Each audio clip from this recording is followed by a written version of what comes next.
Hello hello hello hello. आवाज जा रही है आप लोग?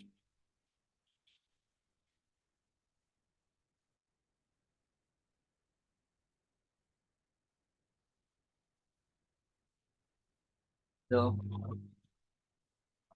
वो चेक कर लेना है। हमारी आवाज प्रॉपर जा रही है? हमारी आवाज प्रॉपर पहुंच रही है? एक बार आप लोग कमेंट कर दो। कमेंट कर दो जल्दी से। हमारी आवाज प्रॉपर जा रही है कि नहीं जा रही है? हाँ। एक बार आप लोग कमेंट कर दो। ओके। एक बार आप लोग कमेंट कर दो कि ये प्रॉपर आवाज जा रही है कि नहीं जा रही है। हाँ।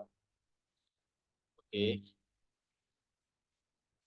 Yes yes, good morning good morning. Good morning good morning good morning Tasha, good morning. Good morning Prabhat, good morning. Good morning everyone, good morning. Okay okay everyone. हाँ। यस सर, आवाज़ क्लियर है। Okay, ठीक है। चलिए, तो आज का सेशन हम लोग स्टार्ट करते हैं। Good morning Rani, good morning. कैप्शा, good morning. Okay okay okay. Ram ji, good morning, good morning. चलिए, तो आज की जो हमारी क्लास है, आज का जो सेशन है, वो ईवीएस का टॉपिक लेकर चल रहे हैं। बायोडाइवर्सिटी है ना? बायो डाइवर्सिटी, जैव विविधता, जो कि बहुत ही इम्पोर्टेंट है, टॉपिक है। और कौन कौन से एग्जाम में है, तो आप लोग जरूरत के हिसाब से देख सकते हैं कि आर्ट्स से लेकर यूपीएससी से लेकर और कंपटीशन से लेकर हर एक क्षेत्र में इस चैप्टर से क्वेश्चन पूछे जाते हैं। और इस सब्जेक्ट से क्वेश्चन रहेंगे ही रहेंगे। ठीक है। कि कभी सोशल, कभी साइंस के नाम पे, कभी ईवीएस के नाम पे। ईवीएस इन्वायरमेंटल साइंस है, तो ये एक तरह का साइंस है जिसमें सारे चीज इंक्लूडेड होते हैं, है ना? तो सारे चीज इंक्लूडेड होते हैं। तो इसको अच्छी तरह से पढ़ेंगे, जिससे हम लोग काफी क्वेश्चन अटेंड कर पाए। ठीक है। तो आज का हमारा सेशन स्टार्ट होता है बायोडाइवर्सिटी, है ना? जैव विविधता। जैव विविधता की टॉपिक रहेगी। तो पहली क्लास है ये। तो बायोडाइवर्सिटी की तो सीरीज 1 हुई है। और इसमें आप लोग अच्छी तरह से जुड़ जाएं और लगातार इसको देख लें, जिसके कारण बहुत सारे क्वेश्चन आप लोग अटेंड कर पाएंगे। सब ये भी कंप्लीट हो जाएगा। ठीक है। तो वैसे भी आप लोग की प्रीलिम्स आने वाली हैं। ठीक है। तो इसमें से भी क्वेश्चन सिलेक्टेड होंगे। तो और बहुत सारे टॉपिक्स, बहुत सारे एग्जाम्स में भी इससे, जैसे हो गया नीट, यहाँ से भी क्वेश्चन अरेंज हो गए। तो साइंस, जहाँ भी साइंस आपका इंक्लूडेड है, वहाँ पर ये चीज़ें आप लोग की के लिए जरूरी हो जाती है। ठीक है। तो हम लोग पहले बात बता दें कि ये जो हमारा माध्यम रहेगा, वो कन्वर्सेशन में समझने के लिए हमने हिंदी माध्यम का यूज किया है, जिससे आप लोग को अच्छी तरह से कॉन्सेप्ट क्लियर हो। कॉन्सेप्ट क्लियर हो।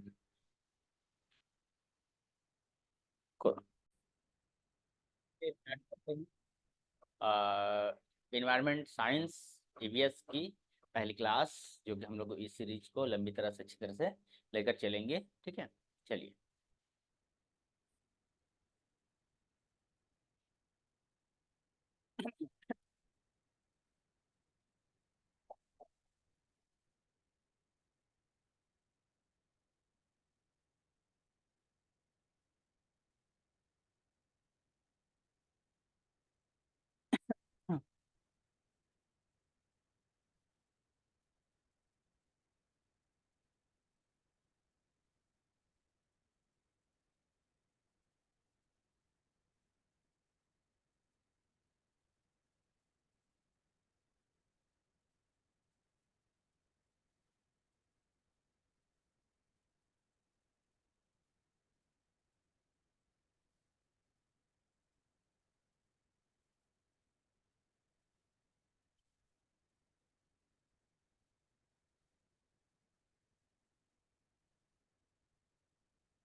देखिए, बायोडाइवर्सिटी ना, बायोडाइवर्सिटी, जिसको हम लोग कहते हैं जैव विविधता।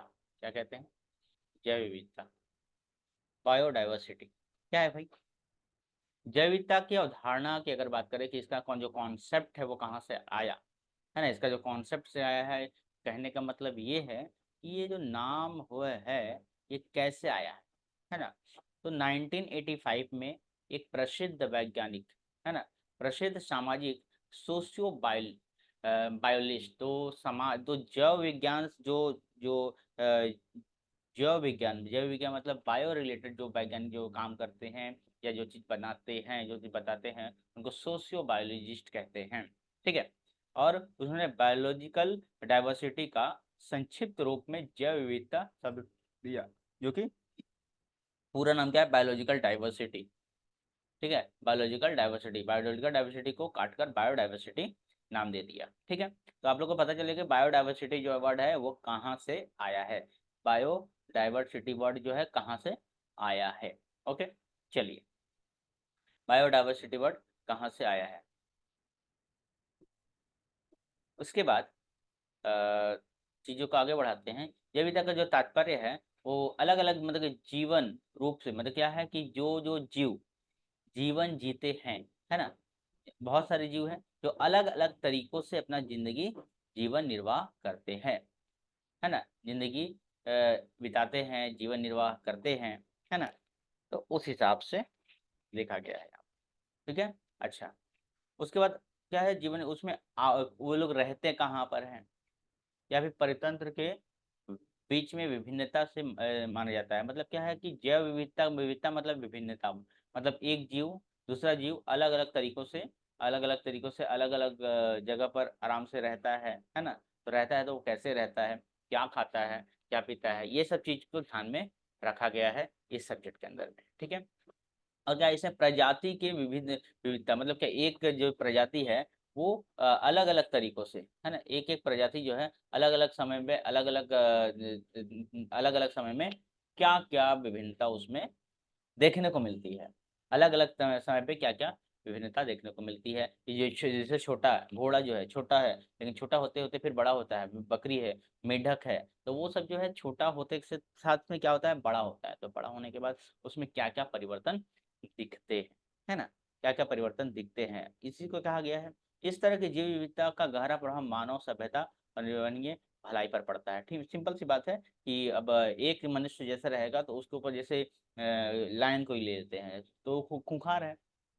जब वो खूंखार है तो सिंपल सी बात है कि जब वो खूंखार है तो उसके सामने कोई भी जीव बहुत कम जाएगा। ठीक है ना, तो ये चीज है। अब जो मतलब जिस जीव का जैसा स्वभाव है वैसा, जिस जीव का जैसा स्वभाव है वैसा नियंत्रण दिखेगा। ठीक है।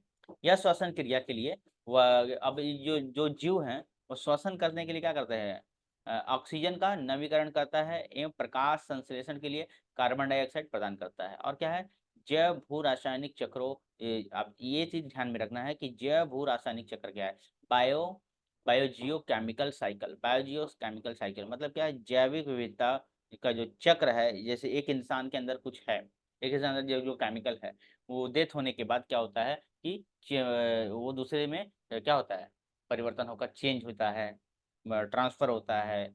शरीर जो है मिट्टी जो है मिट्टी के अंदर अगर गल जाती है, कार्बन, ये सब सारे चीज जो है ना चेंज होकर दूसरी जगह पर मतलब कि वायुमंडल में मुक्त हो जाते हैं, एनवायरमेंट में मुक्त हो जाते हैं। मुक्त होने के बाद क्या होता है, रिसाइकलिंग होती है, रिसाइकलिंग होती है। इसके बाद में कहा गया है यह श्वसन क्रिया के लिए वायुमंडल से ऑक्सीजन का नवीकरण करता है। ठीक है, एवं प्रकाश संश्लेषण के लिए, अब प्रकाश संश्लेषण की चीज के बारे में बताए ही थे कि जब हरे पेड़ पौधे, मतलब हरे पेड़ पौधे क्यों होते हैं, जब वो उसमें क्लोरोफिल होता है, क्या होता है, क्लोरोफिल होता है, हरे पेड़ पौधे में क्या होता है, क्लोरोफिल होता है।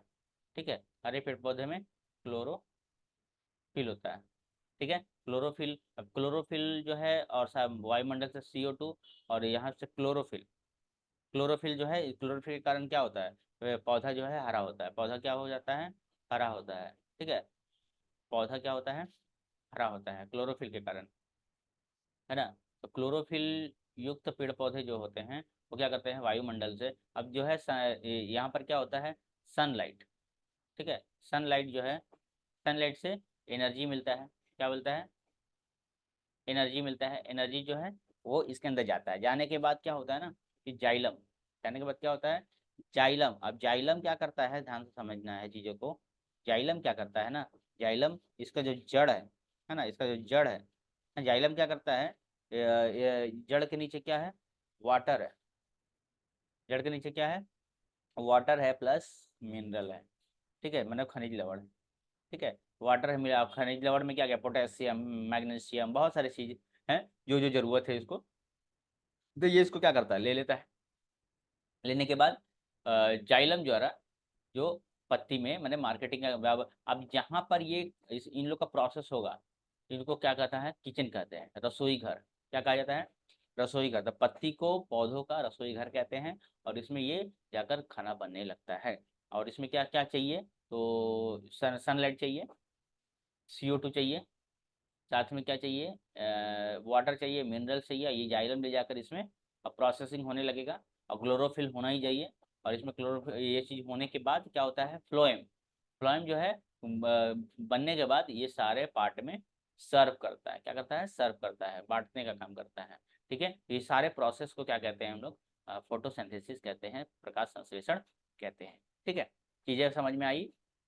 चलिए अब आगे बढ़ते हैं। तो प्रकाश संश्लेषण के लिए कार्बन डाइऑक्साइड प्रदान करती है। अब कहाँ से, तो ये कार्बन डाइऑक्साइड कहाँ से आता है, तो ये सब जो डेथ हो जाता है, बायोडाइवर्सिटी में जो रिसाइकलिंग होती है, उससे क्या होता है, मार्ग वायुमंडल में CO2 बनता है। क्या होता है, वायुमंडल में CO2 बनता है। ठीक है, यह जैव भू रासायनिक चक्रों के कारण होता है। अब CO2 फिर से बनता है, फिर से क्या, नहीं रखो। तो CO2 क्या है, तो बायोडाइवर्सिटी मतलब क्या है, जैव विविधता। बायोडाइवर्सिटी जैसे क्या होता है, रेशा, ओजन, इमारती लकड़ी, प्राकृतिक औषधि, है ना, ड्रग जिसको बोलते हैं, प्राकृतिक औषधि, अन्य उत्पाद, ये सब सब स्रोत है, ये सब क्या है, ये सब निकलता है। तो क्या है, बायोलॉजिकल बायोडाइवर्सिटी जो है रिसाइकलिंग के रूप में होता है। जैसे फेविकॉल भी निकलता है, लकड़ी हो गया, बहुत सारा भोजन है, तो इस भोजन क्या होता है, अब जैसे इससे फल मिला, तो फल मिला, फल हम लोग खाए तो बॉडी के अंदर गया। फिर हम लोग को बॉडी के अंदर पचने के बाद ये मलमूत्र के रूप से वो बाहर निकल जाता है, तो फिर से चल जाता है इस तरह से। अच्छा, उसके बाद क्या, यह केवल पृथ्वी सम्मेलन अर्थ सुमित जो अर्थ सुमित जो राव डी जेनेरियो में हुआ था, मतलब में 1992 में हुआ था, है ना, जिसमें जैव विविधता के पहलू पर व्यापक दृष्टिकोण से चर्चा की गई थी। और उस पृथ्वी, उसे क्या कहा गया था, पृथ्वी, उस पृथ्वी सम्मेलन में कहा गया था, जैव विविधता की परिभाषा दी गई थी। क्या परिभाषा दी गई थी, इसके बारे में हम लोग थोड़ा सा जाने। क्या दी गई थी, दी गई थी कि जीव जुधारियों के बीच वह विभिन्न, जिसमें अंतर्जातीय, स्थलीय, समुद्रीय और अंतर्जलीय परितंत्रों में जिस पारिस्थितिक जटिलताओं की वे हिस्सा है, सभी स्रोत सम्मिलित है। मतलब क्या है कि हर चीज जो है सम्मिलित है, जिसमें अंतर्जातीय, स्थलीय, समुद्र, इसके अलावा इसमें प्रजाति के भिन्न भिन्न विभिन्नताएं हैं।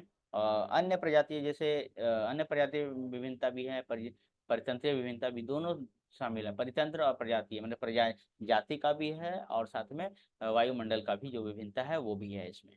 ठीक है, तो ये सारी चीजें हो गई। अब आगे बढ़ते हैं कि जैव विविधता अथवा जैविक विविधता प्रकृति का अंग है, इसके बारे में थोड़ा समझते हैं। ठीक है,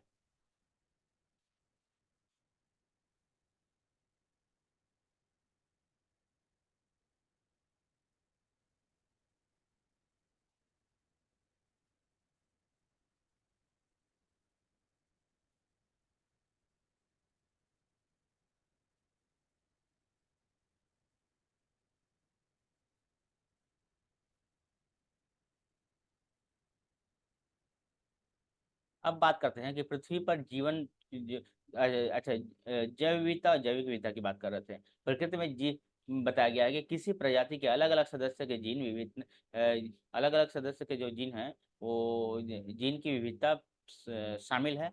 साथ ही साथ स्थानीय, क्षेत्रीय, वैश्विक जगह पर तमाम प्रजाति मैंने अलग अलग प्रजाति के लोग अलग अलग तरह लोग अलग अलग जगह पे, सब जगह के लोग सेम नहीं होते हैं, अलग अलग स्ट्रक्चर अलग होता है, मतलब कि इंसान जो है हर जगह तो सेम नहीं है, हर जगह पर विभिन्नता पाई जा रही है, ठीक है। और बहुत सारी बात है कि प्राणियों की विविधता का वह आधार है जो कि उपयोग अपनी वृद्धि और विकास के लिए हर सभ्यता ने किया, मैंने जितने सारे शुरू से लेके जितने सारे सभ्यता ने जन्म लिया, जितने सारे सभ्यता ने क्या किया, जन्म लिया, सबने अपने अपने लिए, सबने क्या किया अपने लिए ये इस पर्यावरण का यूज किया है, ठीक है। जिन्होंने प्रकृति की को इस देन का उपयोग बुद्धिमत्ता एवं निवर्य तरीका से किया, वो सभ्यता जीवित रही, मतलब जिसने जो सभ्यता जो इंसान जो पीढ़ी अगर अच्छी तरह से इसको उसको मनाए, मतलब कि इसको जीवित रखे और इसका यूज किए, वो लोग जीवित रहे, जो लोग ठीक से नहीं यूज कर पाए उसको क्या किए, वो नहीं रह मतलब नहीं रह पाया, जबकि उसका अति उपयोग और दुरुपयोग करना भी सभ्यताएं नष्ट हो गई, मतलब जो किसी भी चीज का उपयोग अच्छी तरह से करेगा वो बहुत दिन तक रहेगा, और अगर उपयोग नहीं कर पाता सही अच्छी तरह से तो उसको दुरुपयोग करने से वो चीज उसके सामने नहीं रहेगी।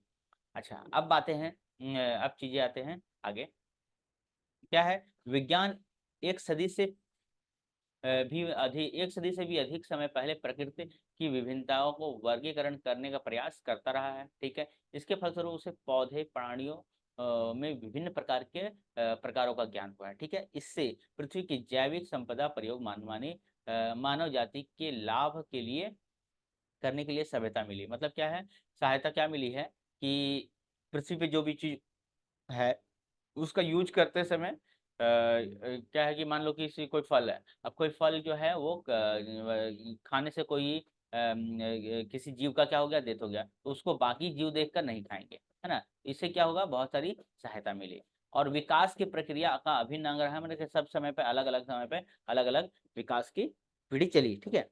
अच्छा, इसमें स्वस्थ रक्षा, बेहतर फसल, औद्योगिक विकास, इन सब चीज़ों को भी उपयोग में, ये इन जीवन रूपों का भी उपयोग शामिल, मतलब क्या बायोडाइवर्सिटी में अगर देखा जाए विज्ञान में, तो इन सब चीज़ों का योगदान है, क्योंकि ये जो बेहतर फसल जो है अगर खाएंगे उगाएंगे तो सभ्यता जीवित रहेंगी, बेहतर स्वास्थ्य भी, इसके कारण विकसित देशों में जीवन का स्वास्थ्य ऊंचा है, जीवन का स्तर क्या है, ऊंचा है, और किसमें, विकसित देश में इन जीवन का लेवल अलग है, ऊंचा है, और जो गरीब देश है वहाँ पे लेवल लेवल नीचे है, लेकिन इसी कारण आधुनिक उपभोक्तावाद समाज में पैदा हुई, क्यों, क्योंकि जिनके पास पैसा है, समझ में आ रही है बात, जिनके पास क्या है, पैसा है, वे लोग ज्यादा यूज कर पा रहे हैं, जिसके पास पैसा नहीं है वे लोग यूज नहीं कर पा रहे हैं, ओके। और जो उन्हीं जैविक संसाधनों के विविधता पर प्रतिकूल प्रभाव पड़ गया, अब ज्यादा किसी चीज का हम लोग ज्यादा यूज कर ले रहे हैं तो क्या हो रहा है, क्या हो रहा है, उसका हम लोग को उल्टा प्रभाव पड़ रहा है, पेड़ ज्यादा काट ले रहे हैं, या फिर वायुमंडल से कुछ तामझाम, या फिर पर्यावरण से कुछ तोड़ मरोड़ करने के बाद कुछ हमारा हमको आपदा का सामना करना पड़ रहा है वगैरह वगैरह, और बाढ़ का सामना करना पड़ रहा है, आपदा का सामना करना पड़ रहा है, कोरोना जैसे भारी रोग का सामना करना पड़ रहा है, बहुत सारे बीमारियों का सामना करना पड़ रहा है, तो ये सब उसी का है, तो प्रकृति से छेड़छाड़ से यही प्रभाव पड़ रही है। पृथ्वी पर जीवन की विविधता इतनी अधिक है कि यदि हम उसका निर्वाहनीय उपयोग करें तो पीढ़ी बहुत सारी अनेक पीढ़ियां जैविक विविधता से नए नए उत्पादों का विकास करते रहेंगे, मतलब क्या है, नए और भी बहुत सारी चीज का उत्पादन होते रहेगा, लेकिन इसमें हम लोग करना क्या है कि उसका अच्छा यूज करना है, प्रकृति का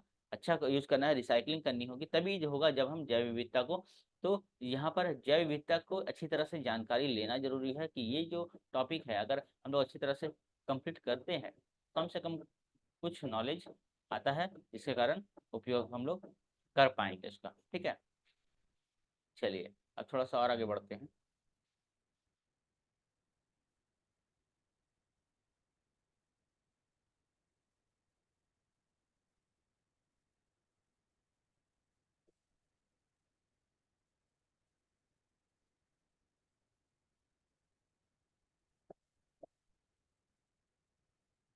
अब जैव विविधता का उपयोग अगर देखा जाए हम लोग, है ना, जैव विविधता का उपयोग एक बहुमूल्य संसाधन है, मतलब क्या है, हम लोग अच्छी तरह से इसका उपयोग कर पाएंगे, ठीक है, कर पाएंगे और करेंगे तो भी बेटर होगा,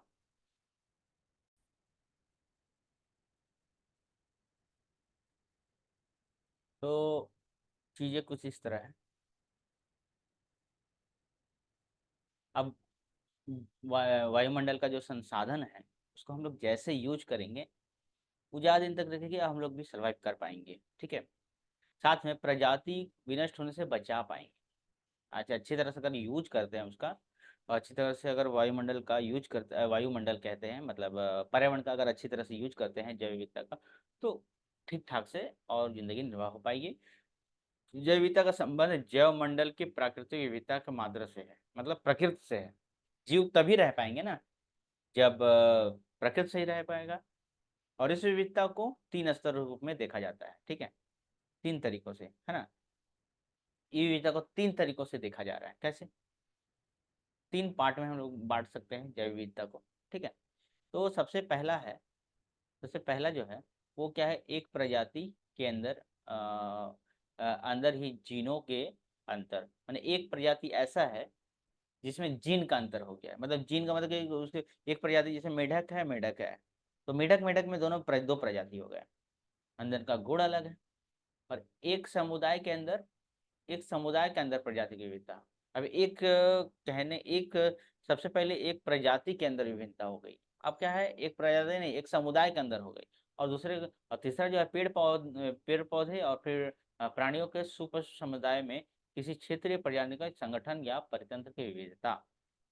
मतलब क्या बोला गया है कि सुस्पष्ट समुदाय, जैसे पहले से जो पेड़ पौधा है, जो प्राणी है ना, उसमें प्रजाति में या संगठन में या परितंत्र विविधता, मतलब कि एक तंत्र जो है, मतलब कि लगातार जिंदगी पीढ़ी दर पीढ़ी बढ़ते जा रही है, उसमें कुछ कुछ विभिन्नता आते जा रही है, ठीक है। तो हो गई ये सारी चीजें हो गई। अब एक एक करके हम लोग चीजों को आगे बढ़ते हैं, समझते हैं, ठीक है। तो टॉपिक वाइज इसको हम लोग कंप्लीट करते हैं, ठीक है। तो जो हम लोग टॉपिक क्लियर किए, हाँ, अब हमारा जो है कि क्या जरूरत है ना, क्यों, है ना, जैव विविधता का महत्व क्या है, मूल्य क्या है, वैल्यू क्या है, बायोडायवर्सिटी का इतना महत्व क्यों है, क्यों इस सब्जेक्ट को हम लोग को पढ़ना है। तो ये भी विविधता का विनाश हो जाए, विविधता का विनाश हो जाएगा तो क्या होगा हमारे। तो इस ये भी जानना जरूरी है कि भाई इसका एम क्या है पढ़ने का, क्यों जरूरी है क्या ये सब्जेक्ट पढ़ने का। तो बायोडायवर्सिटी क्यों जरूरी है हमें, एक इसके बारे में तो जानना तो चाहिए। अगर जानना क्यों चाहिए कि भाई इसके बिना तो विनाश हो जाएगा, यह एक चिंता का विषय है, ठीक है। क्योंकि अपनी प्रजातियां एवं परितंत्र के कारण जैव विविधता के अनेक प्रकार के पर्यावरण संबंधी लाभ है। मतलब पर्यावरण, जैव विविधता का पर्यावरण से तो लाभ है, तो इसको बचाना तो होगा, तो क्या करना पड़ेगा, इसको बचाना होगा। तो जो स्थानीय, क्षेत्रीय, अंतर्राष्ट्रीय स्तर पर महत्वपूर्ण है। आज दुनिया इसकी बात मान रही है, क्यों, सबको फर्क पड़ रहा है ना, एनवायरनमेंट का जो असर है वो सबको फर्क पड़ रहा है, सब जो है ध्यान दे रहे हैं, क्यों कि सबको एनवायरनमेंट से काम है, इसी एनवायरनमेंट में सबको रहना है। आई बात समझ में। वर्ल्ड के सारे देश, पूरा वर्ल्ड ध्यान दे रहा है अपनी इकोनॉमी पे, अपने एनवायरनमेंट पे। हम लोग को भी ध्यान देना चाहिए, है ना, जिससे हमारी दुनिया बची रहे, हमारा संसार बचा रहे, हमारा हमारी प्रजाति बची रहे। क्योंकि यहाँ पर जैव विविधता की लाभ और हानि को लोग समझ चुके हैं, ठीक है। विश्वव्यापी उष्णता बर्फीले शिखर को जला रही है, जिससे समुद्र का स्तर बढ़ रहा है। इतना सारा एनवायरमेंट का प्रॉब्लम है, पोल्यूशन बढ़ रही है, पोल्यूशन के कारण जो है वो पोल्यूशन इतना ज़्यादा हो जा रहा है कि जो ग्लेशियर है, जो बड़े बड़े बर्फ के टीले हैं, जो पहाड़ है, वो पिघल रहे हैं। तो पिघलने से क्या हो रहा है कि समुद्र का जो लेवल है वो हाई होते जा रहा है। तो समुद्र का जो लेवल जो है वो क्या हो रहा है, बढ़ते जा रहा है, जिसके कारण क्या हो रहा है कि बाढ़, तूफान और बहुत सारे जो जमीन है वो जलमग्न हो जा रहे हैं, ठीक है, जल से भर जा रहा है। तो इसमें इसमें पूरा दुनिया डूब जाएगा। इसके कारण विश्व की नीचे सतह वाले क्षेत्र डूब जाएंगे। मतलब जो जो ऊंचा है वो तो बच जाएंगे, लेकिन जो जो नीचा है वो तो डूब जाएगा ना। तो ये बहुत बड़ी संकट है, क्योंकि एक नहीं ना है, वाटर लेवल तो सब जगह सेम है पूरे वर्ल्ड में। तो एक जगह बढ़ा तो मतलब सब जगह बढ़ेगा ना एक जगह के कारण, तो ये प्रॉब्लम हो गई है। अच्छा, जैव विविधता परितंत्रीय प्रक्रियाओं में भी अनिवार्य है, मतलब कि परितंत्रीय प्रक्रियाओं में भी अनिवार्य है। पोषक तत्व, पुनर्वाचन, मिट्टी का निर्माण, और साथ में अब मिट्टी का निर्माण नहीं होगा, मिट्टी सब बह जाएगी तो रहेंगे कहाँ। जल, वायु सब चीज अगर बेकार हो जाए, विश्व भर में जीवन का आधार CO2 और O2 का संतुलन अगर नहीं बना रहे, जब पेड़ पौधे कटते जा रहे हैं, ठीक है, जब पेड़ पौधे कटते जा रहे हैं तो CO2 और O2 का तो संतुलन बिगड़ जाएगा।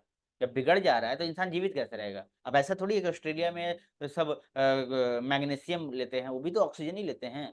तो सब पूरा वर्ल्ड में तो सेम चीज चाहिए सबको, तो उसके लिए तो सब जगह से पेड़ पौधे लगाना पड़ेगा ना, तो इसका संतुलन बिगड़ जाएगा। अपर्दन नियंत्रण और स्थानीय बाढ़ों में कमी, जल विभाजक सालों भर जो है नदियाँ जो है सालों भर नदियों में क्या है, पानी रहे, तो इन सब चीज को ध्यान देना पड़ेगा। इन सब चीज़ को क्या करना पड़ेगा? ध्यान देना पड़ेगा, ठीक है ना, इन सब चीज़ को क्या करना पड़ेगा? ध्यान देना पड़ेगा। और साथ में क्या है, साथ में एक चीज़ें ऐसी हैं कि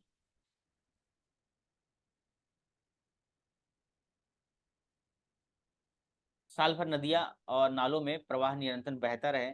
अगर पानी ही नहीं बहे तो पोल्यूशन होगा ही। अब बगल में आपका जो है नाली है, तो नाली जो है अगर बहना बंद कर दे तो उसमें दुर्गंध तो आ ही जाएगी, बीमारी तो फैलेगी। प्रजातंत्र के अंदर जल जल के संतुलन को निरंतर बनाए रखने के लिए जैव विविधता पर निर्भर करती है। जैव विविधता क्यों? क्योंकि जैव विविधता होगी तब जाकर ही अगले जीव साइकिलिंग करेंगे और सब चीज दोबारा निर्माण हो पाएगा, है ना। भोजन चाहिए, वस्त्र चाहिए, आवास, ऊर्जा, औद्योगिक आदि संसाधनों, जैव मंडल की जैव विविधता से प्रत्यक्ष परोक्ष संबंध है। अब भोजन भी है, वस्त्र भी है, आवास भी है, ऊर्जा भी है, एनर्जी जो आ रही है, इतने सारे इलेक्ट्रिसिटी के जरिए हम लोग जो आपके पास बात पहुंचा रहे हैं, हमारी जिंदगी दिन हो जा रहा है तो उजाला ही उजाला है, तो ये सब उसी के ऊपर डिपेंडेंट है, बायोडाइवर्सिटी के ऊपर डिपेंडेंट है। आमतौर पर नगरीय और समुदाय इन वस्तुओं सेवाओं का सबसे अधिक उपयोग करता है, नगर में ज्यादा उपयोग होता है, और क्योंकि सारे एनर्जी का यूज जो है नगर में ही होता है ना। जो परतंत्रीय के अप्रत्यक्ष रूप से प्रभाव डालती है। आज ये स्पष्ट हो गया है कि इसके बिना तो होना सब चीज करना मुश्किल है, इसके बिना हर चीज मुश्किल है, ठीक है। अच्छा, इसके बिना हर चीज मुश्किल है, ठीक है।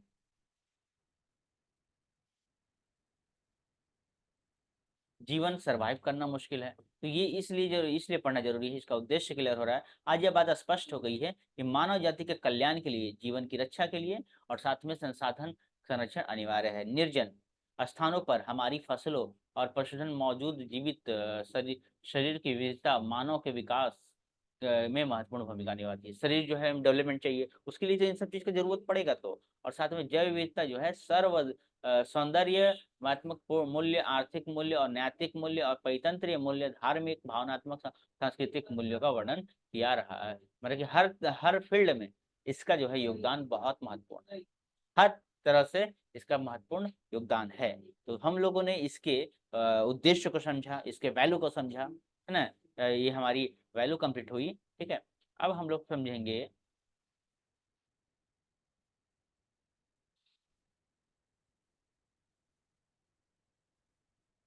अब हम लोग समझेंगे कि भाई जीवन निर्वाह, है ना, की जरूरत क्यों, क्यों ऐसे ही नॉर्मल बिन जिंदगी जी के क्यों नहीं मर सकते हैं। तो जीवन निर्वाह की जरूरत है ना, जीवन निर्वाह की जरूरत है, किसको किसको जरूरत है, ये हमारी आज की टॉपिक रहेगी कि जीवन निर्वाह की जरूरत किसको है, कैसे है, वगैरह वगैरह। ओके, तो चलिए मिलते हैं हम लोग पार्ट 2 में, तब तक के लिए मिलते हैं नेक्स्ट वीडियो में। और ये हमारी फर्स्ट सीरीज खत्म हुई, सेकंड सीरीज में हम लोग मिलते हैं। Thank you, bye bye. आपकी प्लेलिस्ट, आपको प्लेलिस्ट चेक कर लेनी है, प्लेलिस्ट में आप लोग को सारी चीज़ें मिल जाएंगी और पूरा सीरीज आपको कंप्लीट मिलेगा, ठीक है। सीरीज देखने के लिए आप चैनल को सब्सक्राइब कर लें और घंटी दबा लें, जिससे आप लोग को हमारी सीरीज लाइन बाय लाइन दिख जाए, ठीक है। Thank you.